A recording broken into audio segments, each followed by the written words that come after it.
적다 이렇게 되어 있습니다. 오늘은 왕의 초대를 설교하겠습니다. 오늘 이 예수님의 설교, 예수님의 비유는 그렇게 분위기가 녹록지 않습니다. 굉장히 좀 살벌하고요, 좀 적대적인 분위기에서 예수님께서 이 비유를 말씀하신 대상이 누구냐면 바리새인, 사두개인, 성전 지도자들. 예수님이 제자들에게 하신 말씀이 아니고 대단히 지금 적대적인 상황, 대단히 불편한 상황에서 이 말씀을 지금 하는 것입니다. 결론은 뭐냐면 바리새인과 사두개인, 성전 지도자들, 대제사장들, 너희들은 천국 잔치에 못 들어간다. 너희들은 지옥 간다. 이 얘기를 하는 것입니다. 예수님은 대부분 비유를 말씀하셨는데 마태복음은 정말 비유가 되게 많이 나옵니다. 13장에도 천국 비유에 대해서 쭉 말씀하시고 들을 사람 듣고 듣지 못하는 사람 깨닫지 못하도록 이 비유를 했다라고 말씀하시고 제자들에게는 또 그 비유의 뜻이 이렇다라고 말씀을 하시고 가르쳐 주셨거든요. 근데 예루살렘에 지금 들어오신 이후로 예수님이 나귀 타고 예루살렘 입성하신 이후거든요. 그런데 대제사장과 성전 지도자들, 바리새인, 사두개인들 이 사람들의 그 모인 이름을 산헤드린이라고 합니다. 산헤드린 공회. 결국 이들이 공모를 해가지고 예수님을 십자가에 못 박아 죽인 자들이죠. 근데 이들하고 같이 얘기를 나누는데 지금 21장, 22장, 23장 계속해서 바리새인들이 왔다가 사두개인들이 왔다가 예수님을 그 올무에 걸리게 하려고 수많은 자들이 와서 예수님께 질문을 하는데 내용은 예수님을 고발을 하려는 책 잡으려는 것이었어요. 예수님께 그들의 악함을 아셨다고 그랬고 예수님이 대답을 하실 때 여러 가지 방법으로 대답하셔서 그들이 그 말을 못하도록 하셨고 바리새인들이 와가지고 얘기하고 사두개인들이 와서 얘기하고 또 내일 본문에도 보면 사두개인들이 와서 예수님 부활에 대해서 가르치셨는데 어떤 형제들이 7 형제가 있었는데 형이 죽으면 아내가 그 형수에게 장가들어서 대를 이으라고 모세 율법에 됐는데 7 형제가 다 죽었으면 나중에 부활해서 그 7 형제가 누구의 아내가 되냐고 그렇게 또 질문을 해가지고 예수님께서 천국에는 결혼도 안 하고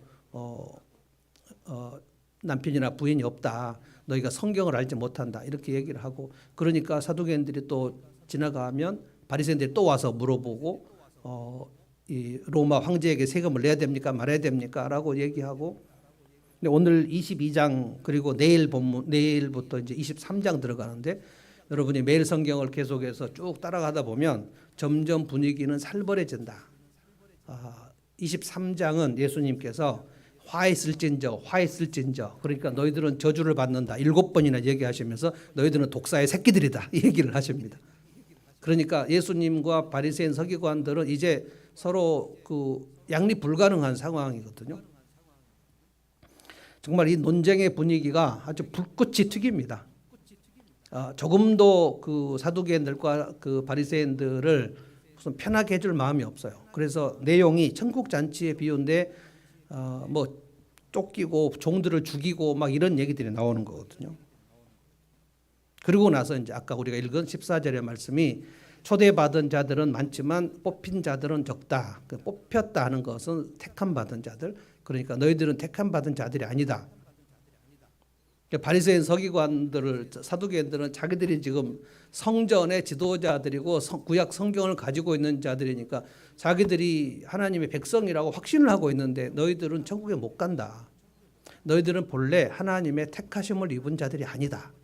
그러니까 하나님의 택함을 받지도 않은 자들이 성경을 가르치고 있었단 말이죠. 이 말씀을 들은 사두개인과 바리새인들이 얼마나 분개했을까를 생각해 보십시오.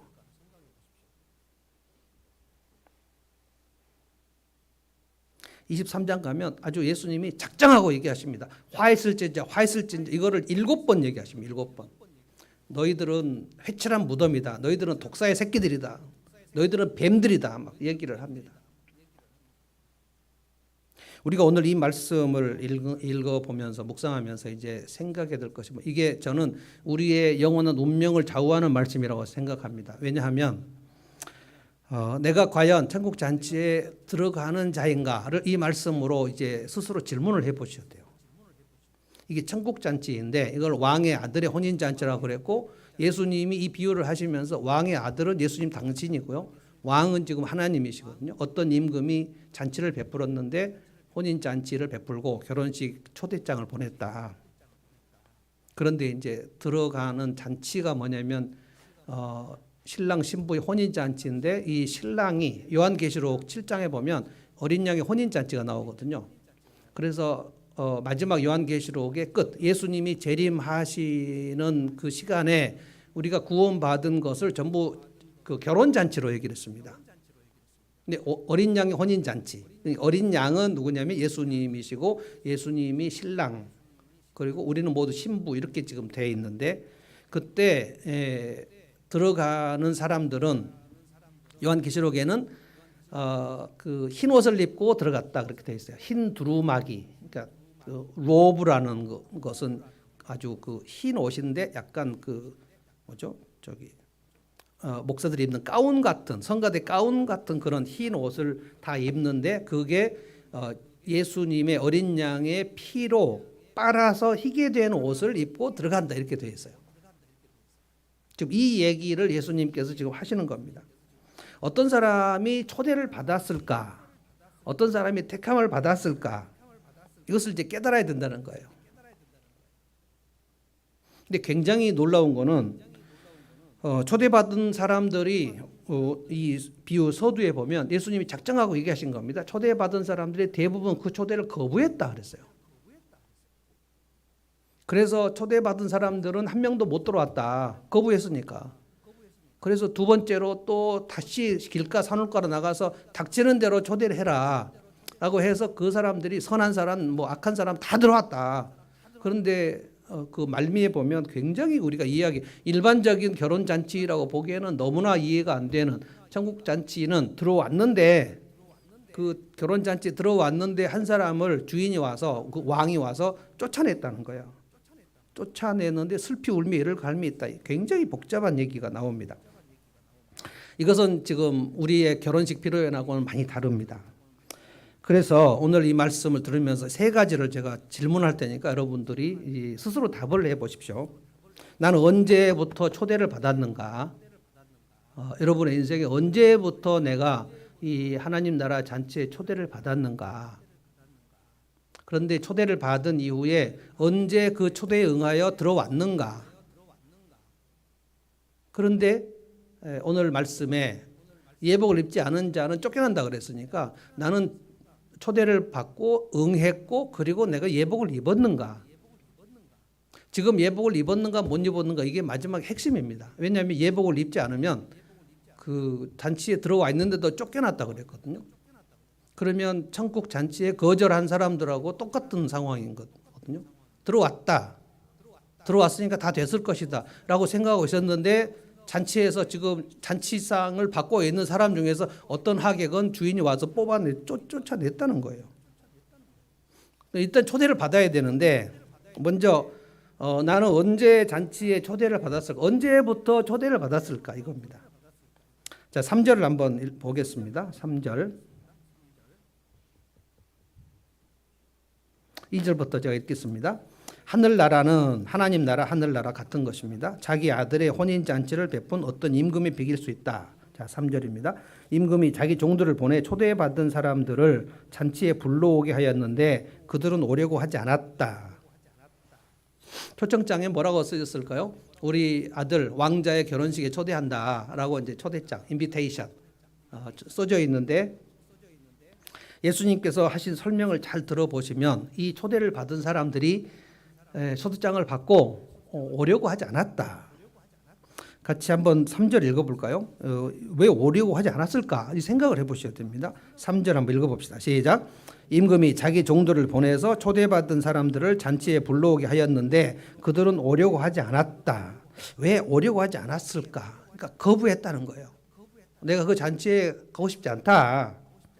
왕의 초대를 싫어했어요. 제가 볼 때 이 왕을 싫어하는 것 같습니다. 이 사람들이 왕을 싫어했어요. 문맥상 지금 이 사람들이 누구냐면 대제사장, 서기관, 바리새인, 사두개인들입니다. 자기 눈앞에 있는 사람들에게 지금 대놓고 얘기한 거예요. 이 왕이 초대를 했고 이 왕의 아들의 결혼식이야. 나는 가지 않겠어. 이것은 나에게 별로 중요하지 않아. 이 혼주, 혼인 잔치의 그 혼주를 싫어하거나 무시하거나 이 혼주 호스트가 누구인지를 몰랐거나 여러 가지 이유가 있겠죠. 개역 성경에 뭐라고 됐냐면 그 잔치에 초대받는 사람들이 오기를 싫어했다 그랬어요. 여러분 가기 싫은 곳에 초대받는 경우가 종종 있습니다. 여러분 결혼식 초대를 받으면 다 갑니까? 안 갈 때도 있습니까? 이번에 코로나 때문에 안 갈 때도 많고 사실은 초대를 한 혼주의 입장에서 안 오고 돈만 보내는 사람이 제일 좋은 사람이다 이렇게 얘기하는데 거의 많이 안 가기도 하고 그리고 저도 다 가지 못합니다. 좀 이제 제 나이를 지나면 50대 후반에서 60을 지나면 양쪽에서 초대장이 엄청 옵니다. 부고장이 날라오고 청첩장이 날라오고 양쪽에 엄청 많이 날라옵니다. 이제 3월부터 이제 또 날라올 거예요. 3월부터 6월까지 굉장히 많이 날라오는데 다 못 갑니다.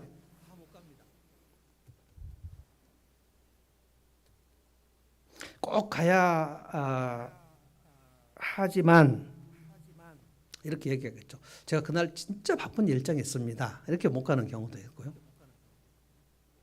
그런데 여러분 이 말씀을 제가 쭉 묵상하다가 내가 일정이 있습니다. 그날 바쁩니다. 라는 것이 절대적인 일정인가요? 상대적인 일정인가요? 일정이 바뀔 수 있는 것입니까? 절대로 바뀔 수 없는 것입니까? 지금 나에게 초대한 사람이 누군가에 따라서 좀 달라지는 겁니다. 나의 우선순위가 내가 지금 선약이 있는데 내 인생에서 굉장히 중요한 사람이 초대를 했을 때는 그 선약이 있지만 그 선약을 깨고 가는 겁니다. 어느 쪽에 미안하다고 하냐면 선약한 그쪽에다가 미안하다고 하고 가는 겁니다. 이게 세상 만사가 다 그래요. 나에게 매우 중요한 사람이 내일 시간이 있는가라고 물어볼 때 그러면 시간이 있습니까? 시간이 없습니까? 그때 다릅니다. 그 사람이 나에게 누군가 얼마나 나에게 중요한 사람인가에 따라서 내 일정이 있기도 하고 없기도 해요. 저는 내일 일정이 있습니다. 내일 월요일에 중요한 일정이 있어요. 근데 만약에 오늘 밤에 여러분 중에 굉장히 그 부부 간에 문제가 있거나 인생에 굉장히 큰 문제가 있거나 목사님 내일 낮에 꼭 나를 좀 만나 달라. 시간이 있냐? 그렇게 물어보면 제가 시간이 있을까요? 시간이 없을까요? 실제로 저는 내일 일정이 있어요. 하루 종일 지방에 갈 일정이 있어요.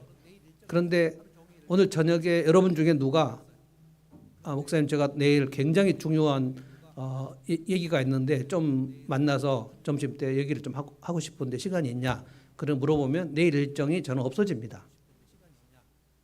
그게 목회죠. 여러분 중에 VIP가 정말 꼭 만나달라. 그런데 오늘 저녁에 우리 아이들하고 놀아야 되니까 못 만난다. 이렇게 얘기하면 그게 좀 이상한 거죠. 적어도 가정교회는 그러면 안 되는 거거든요. 저의 VIP나 아니면 저에게 여러분이 나의 성도인데 내일 제가 친구하고 만나서 점심을 먹을 약속이 있고 점심 이후에도 커피 먹을 약속이 있는데 내일 꼭 만나서 나 인생에 대한 중요한 얘기를 한다. 그러면 제가 제 친구한테 전화를 하겠죠. 친구야 내가 꼭 만나기로 했지만 지금 내가 목회하는데 되게 중요한 만남이 있기 때문에 못 가겠다. 그쪽에다가 못 가겠다 얘기를 하겠죠. 이거는 누구나 마찬가지입니다. 여러분도 마찬가지입니다. 근데 이 초대를 거절한 사람들은 자기가 그 왕의 아들의 잔치에 가는 것보다 더 중요한 일정이 있었다 그랬어요. 그런데 놀라운 것은 4절입니다. 여러분 이 초대를 한번 거절당한 왕이 자존심을 다 내려놓고 또 한 번 초대를 합니다. 여러분 이런 것이 일반적인 결혼식에 있지 않아요. 저는 여러분 그 아들 결혼식 피로회를 못하고 우리 가기 전에 잠시 약식으로 하지 않았습니까? 그런데 지금 가정교회 목사님들 중에 그때 하늘문 지역하고 우리 성도들만 했기 때문에 가정교회 저하고 친한 목사님들 중에 저한테 축의금 많이 하신 분들이 있거든요. 언제 국수를 먹여줄 거냐고 자꾸 물어보는데 국수 진짜 끝났는데. 그런데 제가 초대를 했는데 못 간다라고 얘기하면 제가 저분이 굉장히 바쁘구나라고 하거나 아니면 저분이 나를 별로 안 좋아하구나, 둘 중에 하나죠. 바쁘거나 나를 안 좋아하거나 둘 중에 하나인데 거절을 받고 제가 또 초대를 할까요? 그러기는 되게 어려워요. 왜냐하면 바쁘다고 얘기를 했는데 또 초대를 하면 그분이 얼마나 미안하겠어요. 그런데 나를 싫어해서 거절을 했는데 또 초대를 하면 얼마나 싫겠어요.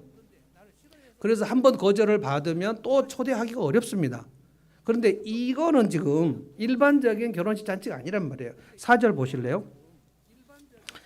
그들이 오려고 하지 않았는 것을 알고 그래서 다시 다른 종도를 보냈다. 왕이 지금 자존심 내려놓고 다시 보냈다는 거예요. 이렇게 말하였다. 초대받은 사람들이 가서 종들을 또 보내면서 음식을 다 차리고 황소와 살찐 짐승을 잡아서 모든 준비를 마쳤으니 어서 한번 오시라고 얘기를 해라. 그러니까 우리로 말하면 산에 진미를 차려놓고 극진히 대접할 때니 오라고 왕이 자존심 내려놓고 지금 얘기하는 겁니다. 이게 지금 하나님의 초대거든요. 하나님께서 우리들을 초대하실 때 하나님은 자존심 다 내려놓고 계속 초대합니다. 죽을 때까지. 그래서 여러분이 언제 초대를 받으셨는가를 생각해 보시라는 거예요.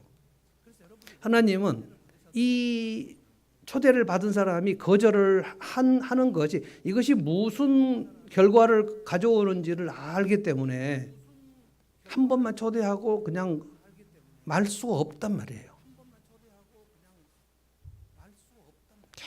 계속 지금 종들을 보내요.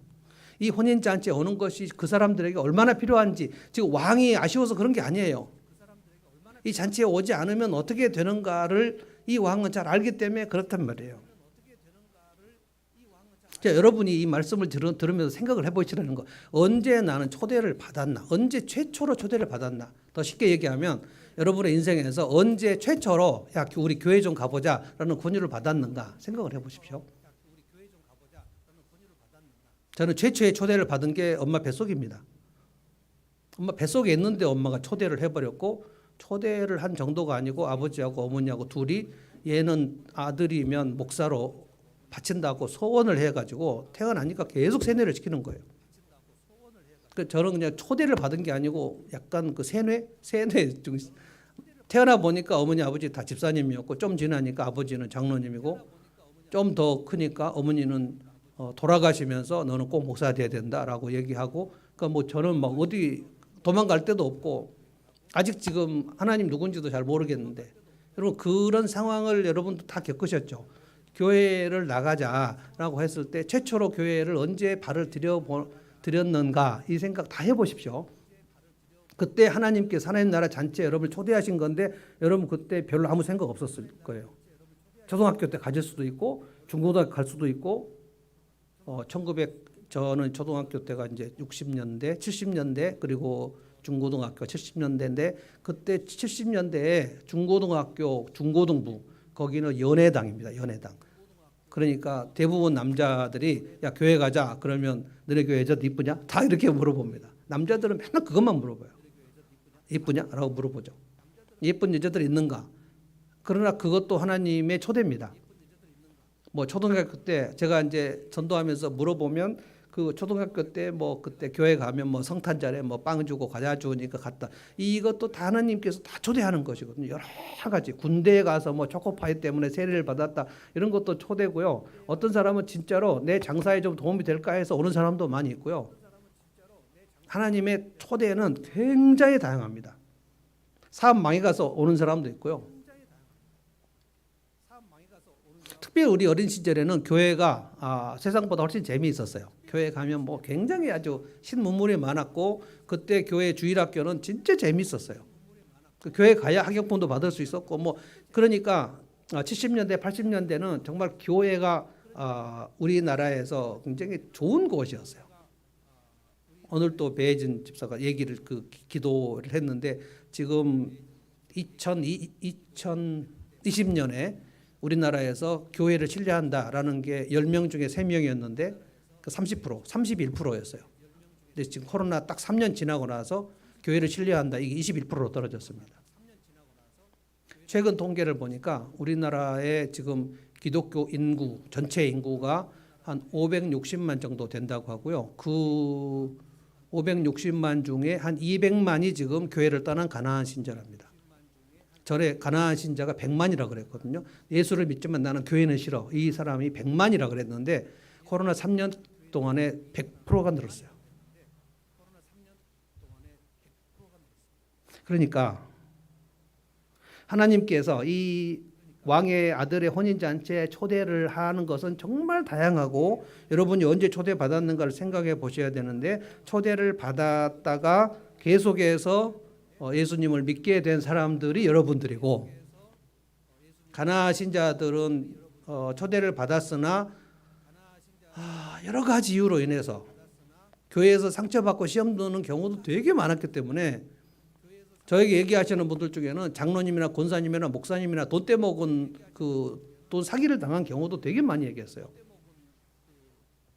교회는 다 도둑놈들이다 이렇게 얘기하시는 분들도 있고 하여간 저한테 목사 욕을 엄청 하는 사람도 있고 근데 지금 100명 중에 2명만 교회를 신뢰하니까 특별히 개신교 그래서 지금 현재 2023년 3월 대학가는 초비상이랍니다. 대학가의 3월 달은 뭘 하냐면 CCC, YM, 내비게이터 선교 단체들이 전부 신입생들을 전도하거든요. 그런데 신입생들이 지금 집에서 무슨 얘기를 듣냐면 너네들 지금 교회나 선교 단체에 가면 그거 다 이단이다. 그러니까 CCC나 IBP나 이렇게 선교 단체가 가면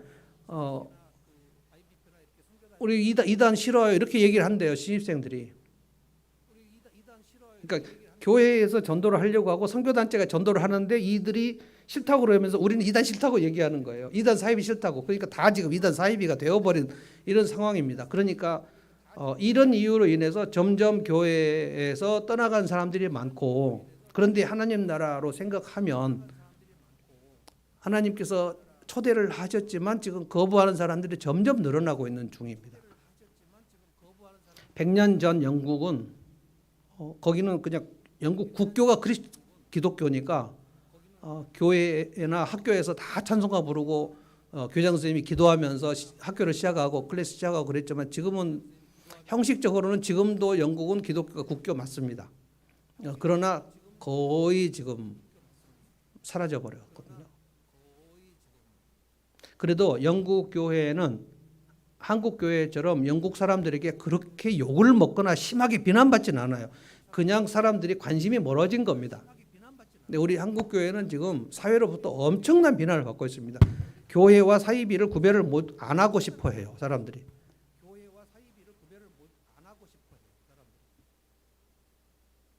그러니까 지금 하나님 나라의 초대를 받고 응하기가 점점 어려운 시대 속에 우리는 예수를 믿고 있고 그리고 우리가 누군가에게 VIP를 삼아서 복음을 전하고 있는 상황이거든요. 많은 경우에 지금 초대를 거절했다는 거예요. 근데 나는 언제 잔치에 초대에 응했을까? 그러니까 최초에 교회를 가자고 누군가가 권유를 했을 때부터 시작을 해가지고 그때 이후에 언제부터 매주일 예배를 참석하는 사람이 되었을까 생각을 해보시면 굉장히 시간이 많이 흘렀을 거라고 봅니다. 어느 누구나 최초에 교회를 가자고 권유를 딱 받아가지고 그날부터 매주일 교회에 참석하고 예배 드리는 사람의 프로테이지는 거의 많지 않아요. 그런 사람도 혹 있습니다. 그러나 거의 대부분 최초에 권유를 받아도 그때부터 계속해서 매주일 예배 참석하는 응하게 되는 경우가 많지 않아요. 근데 여러분이 지금 이 초대에 응하셔서 여기까지 왔다고 저는 봅니다. 이것이 나의 간증이요, 이것이 나의 찬송이요, 나 사는 동안 끊임없이 이거죠. 자, 그런데 이제 5절을 보십시오. 이 거절하는 사람들의 반응이 두 번째 초대에 거절하는 사람들의 반응 한번 같이 읽어보겠습니다. 5절 한번 읽어봅시다. 시작. 그런데 초대받은 사람들은 그 말을 들은 척도 하지 않고 저마다 제 갈 곳으로 떠나갔다. 한 사람은 자기 밭으로 가고 한 사람은 장사하러 갔다. 초대받은 사람들의 두 번째 반응이 뭐예요? 들은 척도 하지 않았다. 들은 척도 하지 않았다. 개역 성경은 돌아보지 않았다. 그러니까 이 초대에 주목이나 관심을 하려고 하지 않았다. 관심이 없었다 이 말이에요. 무슨 얘기인가? 이 왕의 아들의 잔치에 초대를 받았으나 그것보다 훨씬 중요한 일이 있었다. 증거가 뭡니까? 들은 척도 하지 않고 저마다 제 갈 곳으로 떠나갔다. 한 사람은 밭으로 가고 지금 밭일 하러 가야 되는데 초대에 갈 수가 없다. 그러니까 들은 척도 하지 않았어요. 그러니까 대단히 싸구려 잔치에 초대받은 것처럼 생각했다. 내가 지금 거기 갈 시간이 어딨냐. 지금 우리의 VIP들 중에 이런 생각을 하고 있는 것을 여러분 아셔야 돼요. 내가 지금 당신이 초대하는 것에 가고 싶으나 지금 내가 거기 갈 시간이 어디 있냐? 지금 내가 굉장히 바쁜 거 아니냐? 그걸 모르겠냐? 지금 그렇게 얘기하는 거고, 어떤 사람은 장사하러 갔으니까 자기 비즈니스, 내 먹고 사는 일이 훨씬 더 중요한데 내가 언제 이렇게 당신 따라서 그 교회를 가겠냐? 언제 내가 목장을 가겠냐? 지금 이 사람들이 계속 거부를 하고 있어요. 그런데 문제는 6절입니다.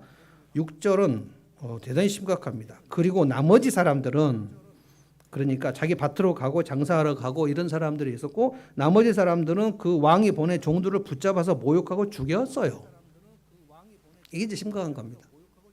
그러니까 잔치에 초대를 받고 거절한다는 것이 단지 안 간다는 뜻이 아니라 그 왕의 종들을 죽이는 데까지 갔다. 지금 이 얘기 예수님 본인을 지금 얘기하시는 거거든요. 그 종들을 죽였다. 예수님이 그 바리새인 사두개인들에게 여러 번 얘기를 할 때 그 포도원 얘기도 지금 하면서 지난주에는 우리 포도원 품꾼 얘기했지만 그 이후에 예수님 뭔 얘기하셨냐면 포도원을 어떤 주인이 만들고 그 소작농들을 불러가지고 세를 주어서 그 포도 열매를 세로 받으려고 했는데 때가 돼서 추수를 하니까 주인이 종들을 보내서 소작 세를 열매로 내라고 했더니 그 열매를 세로 내야 되는 소작농들이 그 종들을 때려 죽였다. 계속해서 종들을 보냈는데 계속 죽였다는 거예요. 이게 지금 예수님이 구약 선지자들을 이스라엘 백성들이 왕과 제사장들이 때려 죽인 것을 얘기하는 거거든요. 그 선지자들이 계속 피를 흘렸거든요. 그런데 그 포도원 주인이 또 엄청 인내심이 있어가지고 이 종들을 자꾸 죽이니까 이번에는 내 아들을 보내보자. 내 아들은 그래도 좀 존중하지 않겠는가. 그런데 아들을 보내니까 그 소작농들이 단합을 해갖고 이놈의 상속자니 이놈을 죽이고 우리가 그 포도원을 빼앗자 해서 그 아들을 죽여버렸다.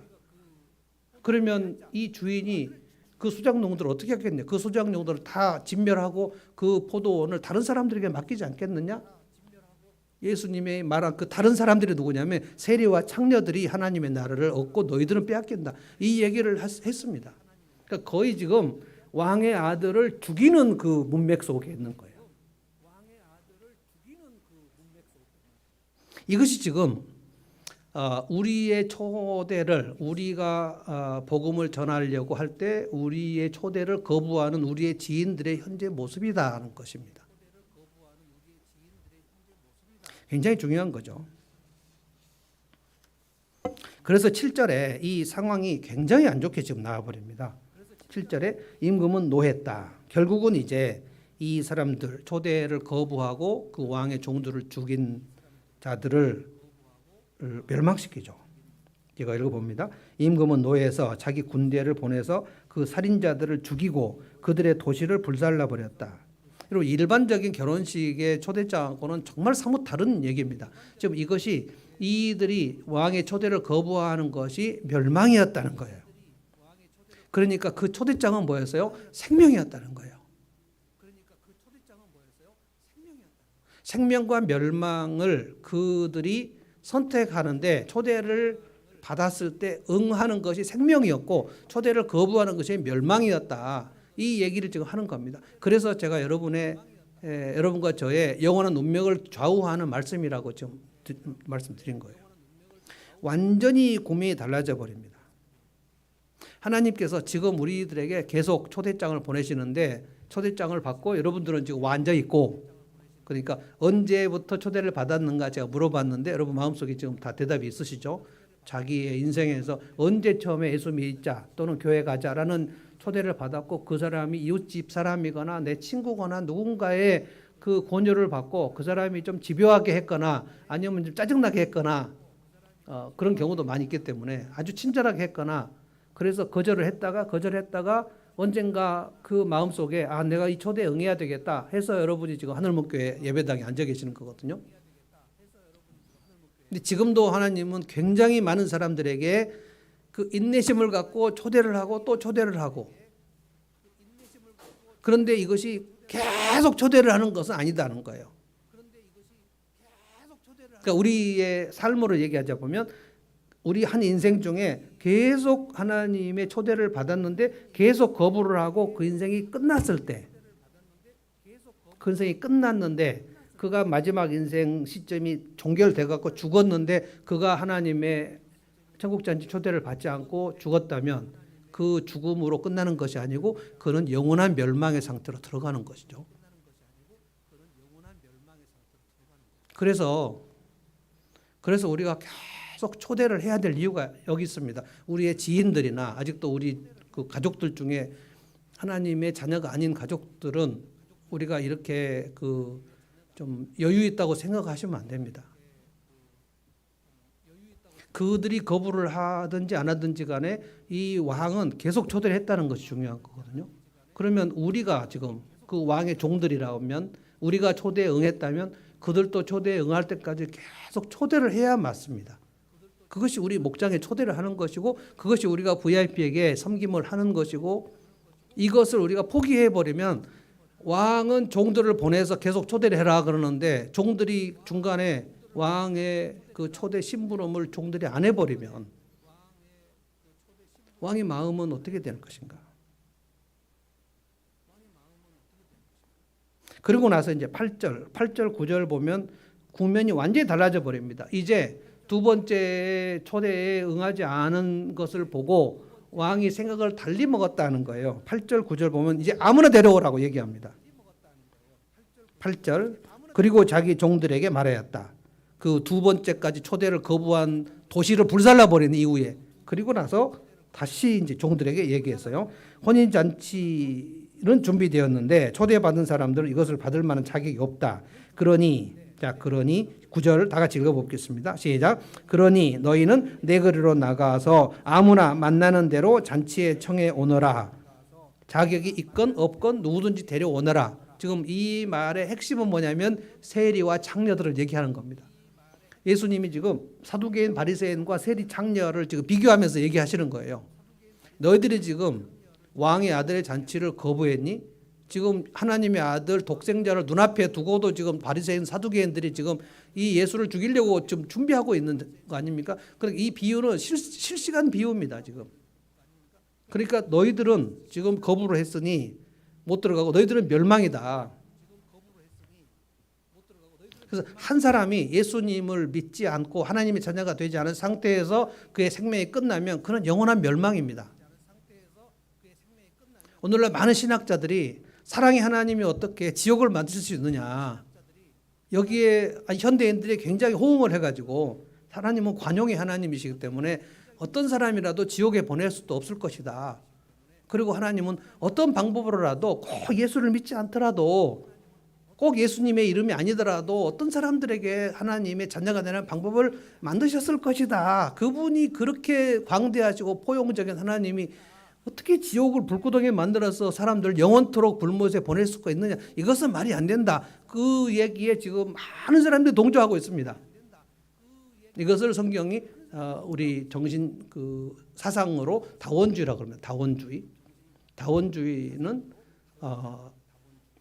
영어로 하면 플루랄, 플루랄이 복수거든. 복수, 플루랄리즘 이렇게 하면 다원주의가 있는데 복수인데 뭐가 복수냐면 진리에 이르는 길이 복수다는 거예요. 여러 가지의 길이 있고 그 중에 하나가 예수 그리스도고 그 중에 하나는 부처님이고 그 중에 하나는 마호메시고 그 중에 하나는 참선이고 그래서 그냥 하나님께 이르는 길은 여러 가지가 있다.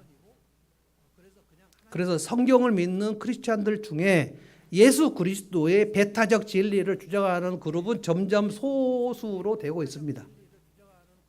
여러분과 제가 믿고 있는 그 진리는 예수 그리스도를 믿지 않으면 영원한 멸망이다라는 것을 믿고 있지만 여러분과 제가 믿고 있는 그 진리는 지금 전체 기독교의 그 인구 중에서 점점 소수로 가고 있다는 것을 알고 있어야 돼요.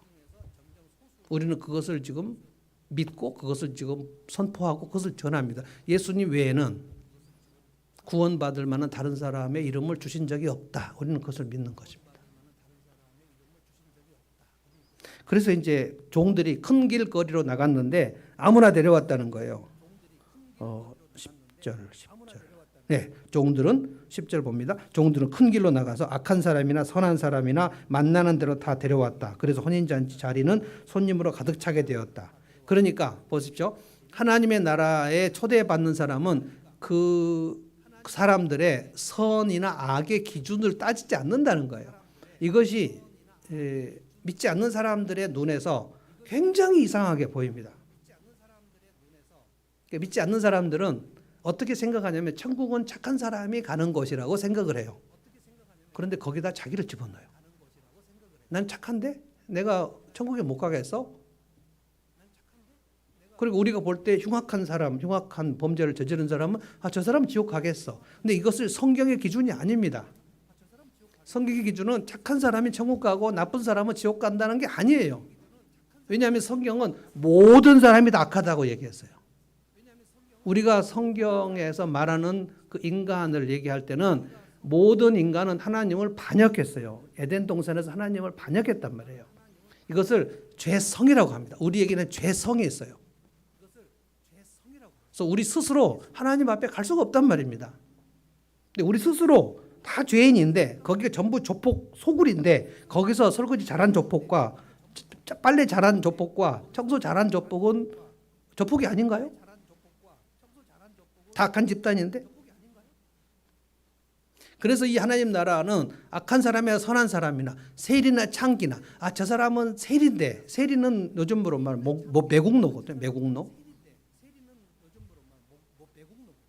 창녀는 그 자기 몸을 팔아서 좀 돈을 벌고 살기 때문에 모두가 세리와 창녀는 죄인의 대명사인데 예수님이 지금 얘기하는 것은 명시를 하고 있어요. 세리와 창녀가 너희보다 먼저 하나님 나라 들어갈 것이고 너희는 하나님 나라 못 들어간다.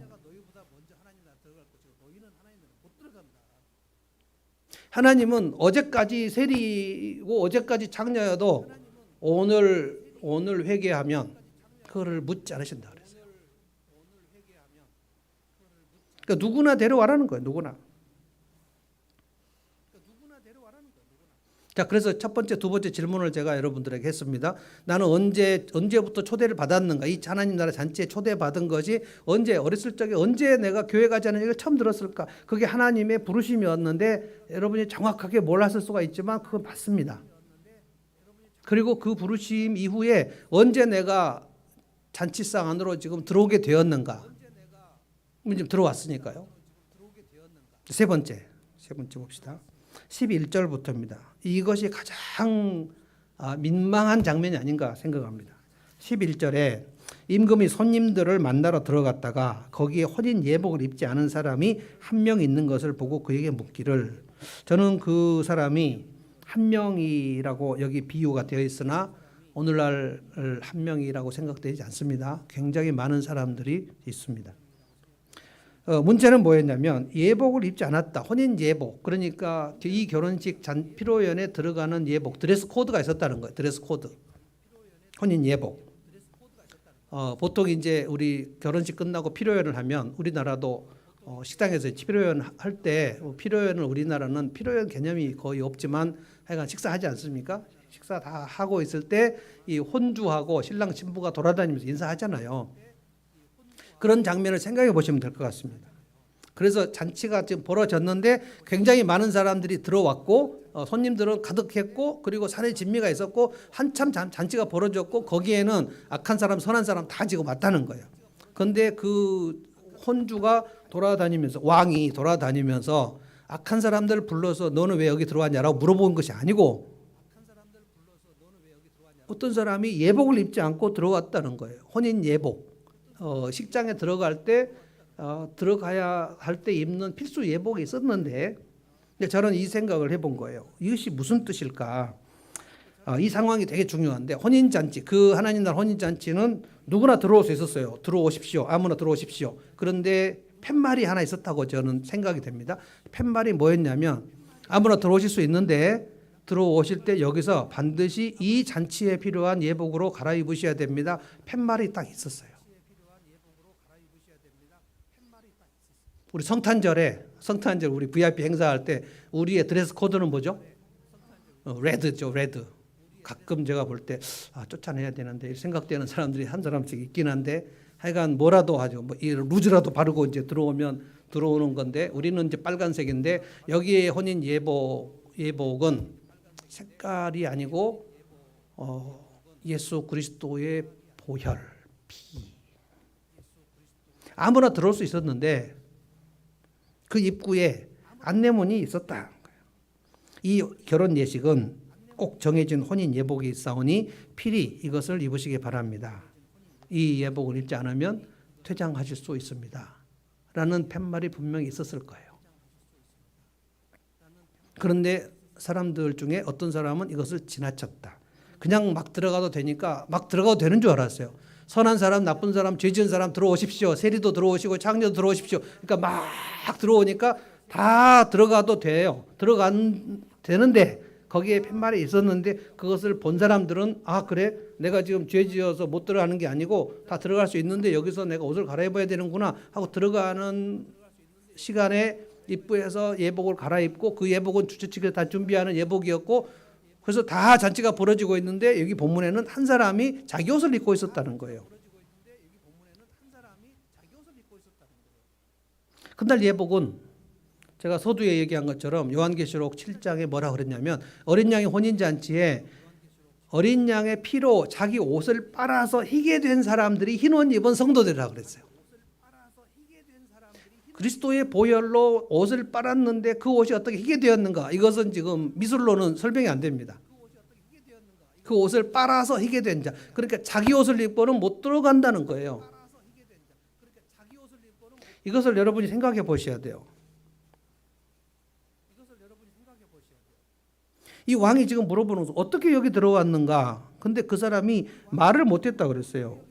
12절에 이 사람아 그대는 혼인 예복을 입지 않았는데 어떻게 여기에 들어왔는가 하니 그는 아무 말도 하지 못하였다. 그러니까 혼인 예복을 입지 않고는 들어갈 수가 없었다. 그런데 어떻게 들어왔을까요? 거기서 다 체크를 한 게 아니고 팻말이 있었던가. 팻말. 예복을 입지 않으면 못 들어간다라는 것을 사람이 서서 얘기한 게 아니고 팻말이 있었다는 거예요. 굉장히 중요합니다.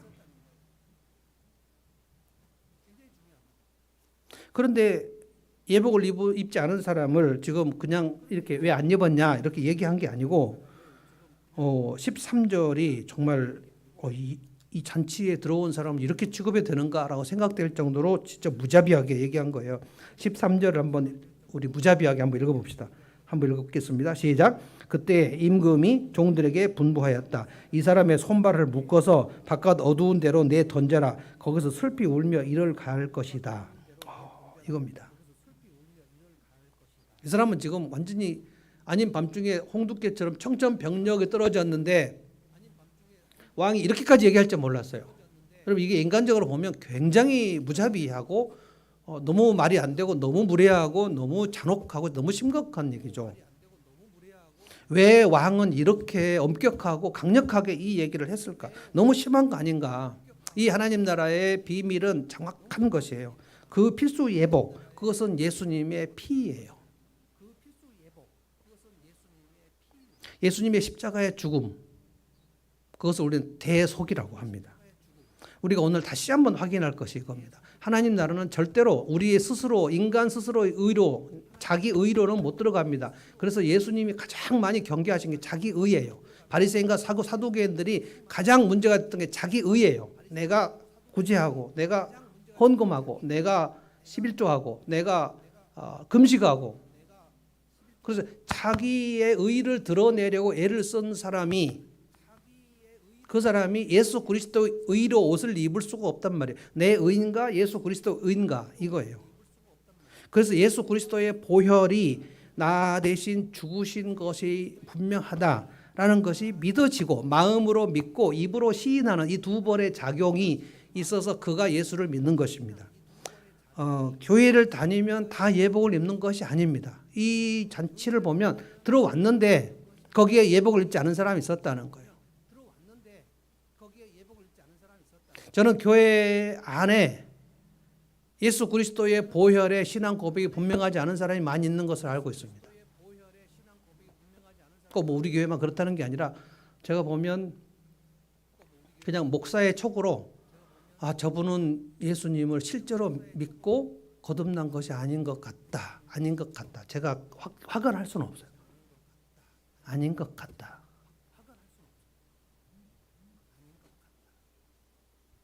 제가 말을 할 수는 없어요. 교회 안에는 사실은 우리로 말하면 VIP들도 들어올 수 있기 때문에 VIP들은 예수님을 영접하지 않고 와서 예배를 참석하죠. 그리고 교회를 다니는 분들 중에는 군대에서 초코파이 먹고 세례를 받은 사람들도 들어옵니다. 그래서 저한테 얘기합니다. 제가 군대에 있을 때 초코파이 때문에 세례를 받았습니다. 그래서 한 경우에 제가 이분이 초코파이를 먹고 세례를 받았는데 진짜 세례를 줄 것인가 말 것인가 제가 한 케이스를 한 적이 있는데 왜냐하면 장로교에서는 이 세례를 2번 주지 않거든요.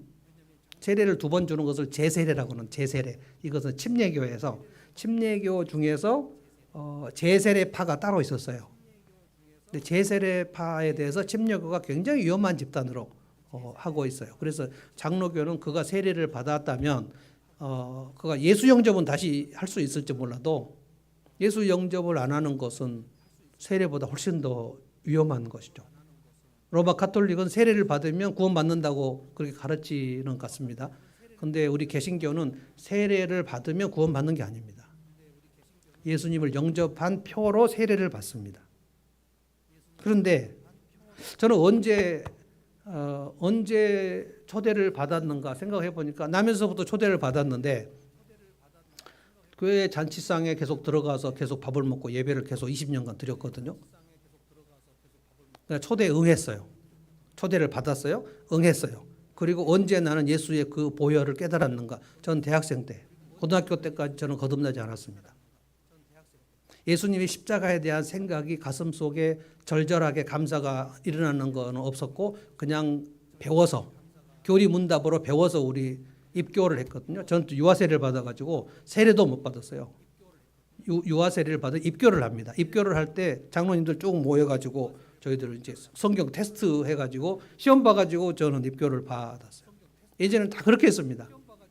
그러니까 지금 장로교인들 중에는 그가 진짜로 예수 그리스도를 영접하거나 그 예수님의 보혈로 내 죄가 예수님의 피로 다 깨끗이 씻어졌다라는 분명한 마음속의 고백이 없이 당회에 가서 그 교리문답 해가지고 세례를 받고 세례를 받았으니까 얼마 후에 집사도 되고 장로도 되지 않겠습니까? 집사, 장로, 안수집사 다 할 수도 있겠죠. 이런 분들이 한국교회 안에 지금 많다고 봅니다. 그러면 그 사람들은 자기들이 지금 천국잔치 안에 들어와 있다고 생각하겠죠. 한참 지금 잔치 음식을 먹고 있는 중이겠죠. 이 잔치가 천국잔치고 나는 천국에 왔다고 생각하는데 오늘 왕이 그 손님을 보고 너는 왜 예복을 안 입었냐. 아무 말도 못했다는 거예요. 굉장히 당혹스러웠다는 거예요. 그리고 이 사람을 손발을 묶어서 바깥 어두운 데로 내 던져라라고 했단 말이에요. 손발을 묶어요? 잔치에 온 사람을?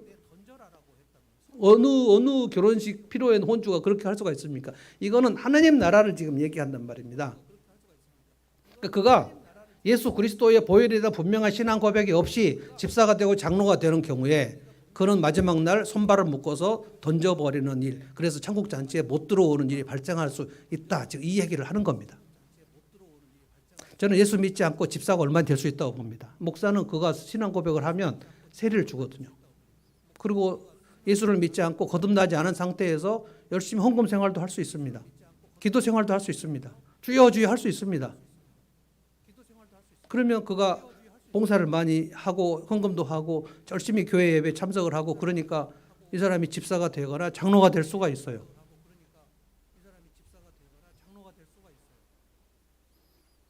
여러분 마태복음 7장을 읽어보십시오. 산상보훈 마지막이 5장, 6장, 7장의 산상보훈인데 마지막 날에 예수님께서 이런 충격적인 얘기 하셨습니다. 너희들이 내게 와서 마지막 날에 주님의 이름으로 제가 예언을 했고 주님의 이름으로 귀신을 쫓아냈고 주님의 이름으로 권능을 행사했습니다. 라고 말할 것이다. 그런데 내가 너희들에게 분명히 말할 것이다. 나는 너를 도무지 모른다. 처음부터 몰랐다는 거예요. 여기서 never라는 단어를 씁니다. 나는 너를 도무지 모른다. 이 불법을 행하는 자들아 내게서 떠나가라. 그러니까 여러분 예수를 믿지 않고도 예언을 했었다는 거예요. 오늘로 말하면 예수를 믿지 않은데 그가 목사가 돼서 설교를 했다는 뜻입니다. 설교만 했습니까? 예수를 믿지 않았는데 그가 귀신을 쫓아냈다는 거예요. 누구의 이름으로? 예수의 이름으로. 귀신이 안 나간 게 아니고 귀신이 나갔단 말입니다. 그 사람들이 뭐라고 그랬어요? 우리가 주님의 이름으로 권능을 행사했습니다. 이거는 병을 많이 고쳤다는 뜻입니다. 여러분 기적적인 방법으로 병을 고치면 이 사람이 하나님의 일꾼이라는 것을 증명한다고요? 그렇지 않습니다. 예수님이 분명히 얘기하셨어요. 기적과 예수님의 일은 아무 상관도 없다. 물론 예수님도 기적적으로 병을 고쳤으나 기적적으로 병을 고치면 그가 예수님의 편이다라고 얘기할 수 없다는 말이에요. 한국교회 신자들은 여기서 깜빡 넘어가 버립니다. 그래서 나는 신이다가 나와버린 거예요. 정명석, 이재록, 아가동산, 오대양 다 기적을 많이 행사합니다. 기적을 행사하지 않는 이단 사이비 교주가 없어요. 특별히 이재록 씨, 그분은 전남 무안 출신인데 자기 무안 출신 거기에 샘 하나를 기도를 해가지고 그 기도를 받은 그 물이 단물이 됐대요. 그래서 무안 단물입니다. 그래서 옛날부터 유명했어요. 그 이재록 만민 성결교회 거기서 무안으로 가가지고 거기에서 그 물을 떠다가 그거를 물을 어떻게 했냐면 우리 그 저기 분무기처럼 이렇게 팔아요. 또 무한 단물 해가지고 팔아요. 칙칙칙 뿌리면 거기서 피부병도 낫고 저는 많이 나았다고 봅니다. 낫지 않았다고 저는 보지 않습니다.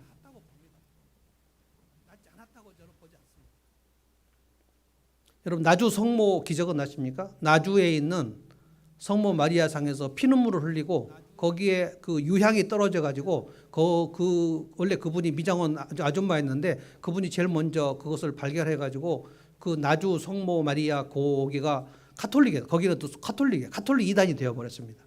근데 거기에 그 호남 지방에 있는 신부님들이 또 그분을 굉장히 추앙을 해 가지고 지금 거기는 거의 사이비 집단이 지금 되어 버렸어요. 너무 신기하다는 거예요. 성모 마리아 상에서 피눈물이 흐르고 그리고 이상하게 고난주간이 되면 그 아줌마에게도 막 그 몸에 막 그 맞은 흔적이 막 나오고 막 그러니까 굉장히 사람들이 신기하다는 거예요. 그래서 뭐 남미 아르헨티나 브라질 그런 데서 계속 나주 성모 그걸 보려고 막 와가지고 여기가 진짜 하나님께서 역사하신다고. 기독교 2000년간 역사에서 모든 사이비 이단 집단의 특징은 기적입니다. 기적이 일어나지 않는 교주는 없어요. 예수님이 마태복음 7장에 뭐라고 분명히 말씀하시냐면 너희들은 나를 처음부터 상관이 없이 너희들 했다. 그래서 이들이 주님 제가 주님의 이름으로 하지 않았습니까? 그러니까 자기들은 구원 받을 것뿐만 아니라 엄청 상을 받을 것이라고 기대했는데 나하고 상관이 없었다. 그러니까 우리식으로 말하면 너는 지금 예수 믿지 않은 자되었다. 예수 믿지 않고서 설교하고 예수 믿지 않고서 예수 그리스도의 보혈로 예복도 입지 않고서 얼마나 많은 일을 했는지 몰라요. 오늘 제가 여러분들에게 질문하겠습니다. 여러분 안에는 예수 그리스도의 십자가 보혈에 대한 분명한 신앙 고백이 있습니까?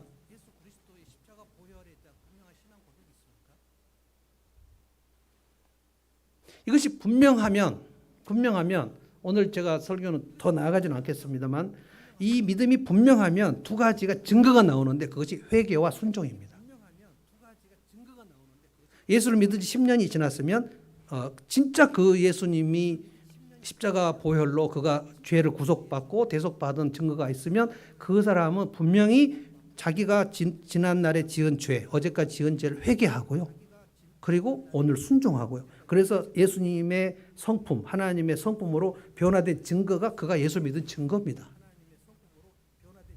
이 사람이 회개한 것도 없고 순종한 것도 없는데 이 사람이 10년 전에 20년 전에 예수 영접하고 세례를 받았다는 것 때문에 예복을 입었다고 말할 증거는 하나도 없어요. 회개와 순종이 없으면 증거가 없어요. 그런데 세리와 창녀들은 예수를 믿고 회개와 순종의 그 증거가 있어서 그들이 천국에 들어갔다고 예수님 얘기하신 겁니다.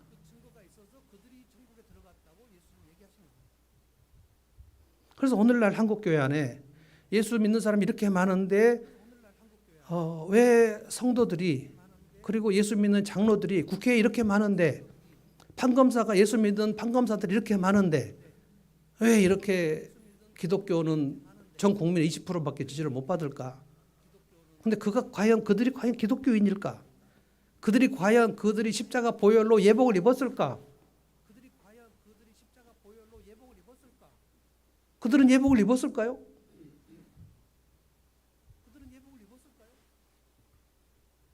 깊이 생각을 해봐야 되거든요.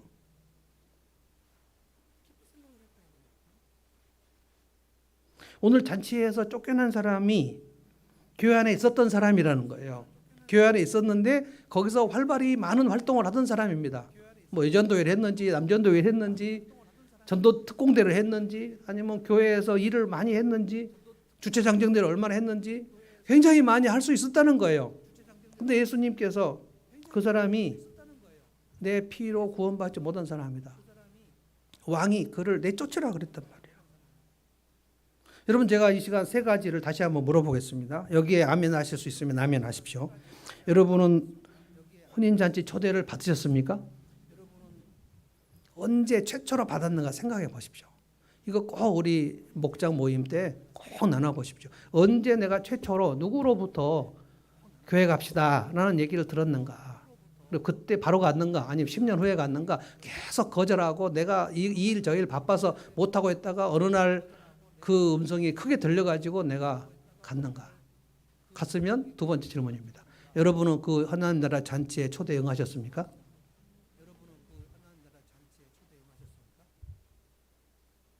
그 초대에 응해서 들어갔는데 세 번째입니다. 여러분 예수 그리스도의 보혈로 예복을 입으셨습니까? 그 예복을 입으면 믿음입니다. 그게 믿음입니다. 예수를 믿는다. 예수를 믿었으면 그 믿음은 뭘로 나타나냐면 회개와 순종으로 나타납니다. 십자가 내가 처음 볼 때에 주의 보혈 능력이 또다 주의 피 믿음 그것을 믿어요. 믿는 것이 하나님 나라의 예복을 입는 것입니다. 천국은 내 옷 입고는 못 갑니다. 오늘 또 우리는 우리 옷 입고는 예배를 드릴 수 없어. 하나님 받지 않으십니다. 예배를 드릴 때마다 이 예배당에 들어오실 때마다 내 누더기 같은 이 옷을 주님이 아름다운 옷으로 갈아입혀 주시고 이것이 주님의 보혈이거든요. 다시 주님의 보혈로 예수의 어린 양의 피로 빨아서 희게 된 옷, 흰 옷을 입고 예배에 서는 것입니다. 그러면 그 예배는 절절한 거예요. 그 예배를 드리는 그 사람이 주님이 다시 오실 때 그 예배 그대로 드리던 그 흰 옷 입고 주님을 맞이하는 겁니다. 이것을 새 예루살렘이라고 그랬어요. 새 예루살렘은 그 흰 옷 입고 신랑을 맞이하는 성도다 그랬어요. 새 예루살렘은 성도입니다. 그 성도들이 모여서 영원토록 주님을 찬송하고 예배를 한다고 그랬어요. 자, 이제 이 찬송 한번 같이 하겠습니다. 찬송